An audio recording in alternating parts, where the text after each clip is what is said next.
Hey guys, so today we're going to go over a book I am just about done reading, but I want to talk to you guys about, and it's How to Win Friends and Influence People by Dale Carnegie. So the stuff that I'm going to talk about today is stuff that really kind of resonated with me. There's bits in here that I feel like I'm very good at, and things that were written about that I went, that's a really good idea, and I should try that. And I think it's definitely helped me kind of have a fresh perspective on conversations and interacting with people. And so let's just kind of go through bits and bops of what I found. One of the first points that popped out at me was this idea of you need to quit finding fault in other people. And I would like to say that I'm a very positive person naturally, and I like to be happy, and I like to see the good in things. But I definitely have a ability, we'll say, to find fault in situations or people that I don't necessarily agree with or like in the first place. Once, I wouldn't call it holding a grudge, but once someone has kind of annoyed me, I'm much better at finding the negative points to them than finding the positive points. And so next is this idea that every single person has this desire to feel important. I know I have it, and I know a lot of people around me have it. There's just, you want to feel relevant, you want to feel unique, you want to feel like you're making a difference or having an impact. And maybe that's just me personally, but that's what I think of. And so having people like you is a very beneficial thing. Or being able to make people like you and feel comfortable and all that jazz is a very beneficial skill, one that I am working on. So just this idea of like, how can you make that other person feel important? And not necessarily that, but just kind of having that idea that like, right, okay, like people want to feel special, people want to be important. What can I do to ensure that? And now this next one I think we've all kind of heard before. It's this idea of, try to walk a day in their shoes, or, try to see things from their point of view.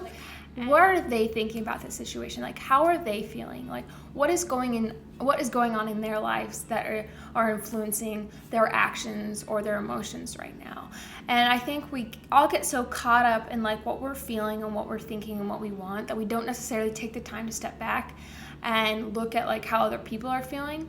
And for me personally, I think it's because I'm a very emotional, sensitive person, and if I spend a lot of time looking at things from other people's viewpoints, I think I subconsciously think that I can't handle it because I don't think I can handle their emotional baggage, if you will. And there have been circumstances where, I learned things about people or what's like certain things that's going on in their lives right at that point, and it makes me really sad. It makes me feel this guilt that I need to help them, but I can't. And so I think I have this subconscious belief of like, don't look too deeply into other people's lives because you might not be able to handle what you see or what you learn. But I don't think that should stop you. I think that just makes you more of a empathetic person. This leads me into my next point, smile. I hate when people tell me to smile, and I don't think you should ever tell anyone to smile, but you can tell yourself to smile. And I think there's something very powerful in like going about your day with a smile on your face. And so this next point is something that I was so horrible at, and to the point where I I'm guilty of it, I'm embarrassed of it, and that is remembering people's names and using them. In the book it talks about, a person's favorite word is their own first name, and just, playing into that. And I'm a shy person, and so meeting new people or getting introduced to new people, I get so wrapped up in okay, say your name right, what are you gonna say next, what are they thinking of you? And the thing that I kind of came to a realization with this book is everyone's thinking that, everyone's so wrapped up in themselves and what they're saying, and they're thinking that you don't need to worry about yourself.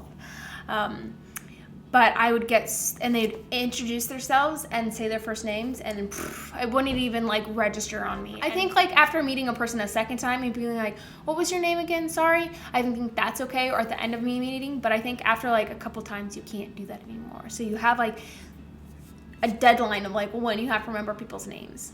The next bit I like to refer to as actively listening, or conscious conversation, or active conversation, something along those lines, to where stop and actually listen to what people are saying. Like, we get so caught up in like what we want to say next, how we're going to respond, that we're not actually listening to what they're saying.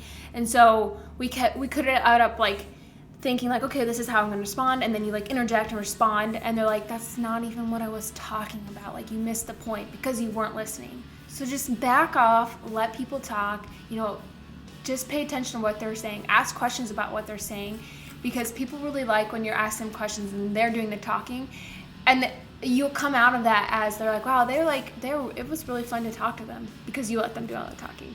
My final point I think is one of the hardest for people, and it is, if you are wrong, be the first to admit it, and go out of your way to be like, yeah, I'm wrong, this is why I'm wrong, this is how wrong I am. And you'd be surprised at people's reaction. If you start, you're like, no, I'm so wrong, I'm wrong because of this, I'm wrong because of this, you probably think this because of me. If you go ahead and say everything that they're thinking, they like kind of pedal back and they go, no, like, it's really not that big of a deal, you're not that bad, it's not that bad, it's okay. I think just admitting your fault, and it's something I'm bad at because I don't like criticism, I don't like people being mad at me, but sometimes you just gotta let people be mad at you, or let them just admit you're wrong. And there's something very noble and like just refreshing, and it lets this weight off your shoulders when you're like, oh, I did it, I'm wrong, it's all my fault, and people are really nice about it. Okay guys, that is all I have on how to win friends and influence people today. The book from this month's book club. Next month we have some really exciting books, but I'll wait to talk about them after I read them. Thanks so much for watching, you guys. Don't forget to comment and subscribe and all that lovely jazz. I love having all you guys watch my stuff and follow and talk to you, and just really enjoy it. So until next time, I'll see you guys. Bye. Hey guys, today we're going to talk about coming off hormonal birth control and irregular cycles. So first, I'm going to kind of go through the different reasons. This whole thing is just me